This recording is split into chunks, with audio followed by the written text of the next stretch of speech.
പറഞ്ഞിട്ടുണ്ട്. റിസൾട്ട് വന്നിട്ട് U D എഫിന് ഒരു സിസ്റ്റം ഉണ്ട്, ഒരു മെത്തേഡ് ഉണ്ട്.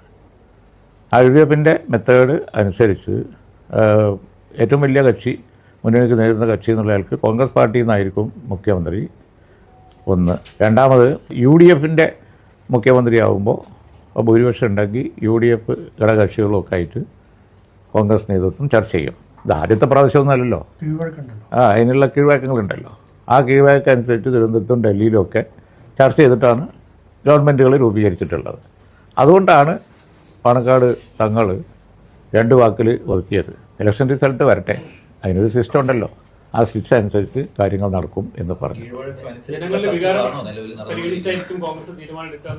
ജനവികാരം പരിഗണിക്കൂല എന്ന് ആർക്കെങ്കിലും പറയാൻ പറ്റുമോ? കോൺഗ്രസ് ലീഡർഷിപ്പ് ജനവികാരമൊക്കെ പരിഗണിച്ച് തന്നെയായിരിക്കും തീരുമാനം എടുക്കുക എന്നുള്ളത് സംസ്ഥാന പ്രസിഡന്റ് നല്ല പറഞ്ഞിട്ടുണ്ട്.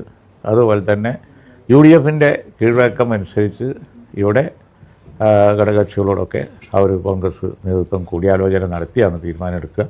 ഞങ്ങളുടെ അഭിപ്രായം ആ സമയത്ത് പറയേണ്ടതേ ഉള്ളൂ.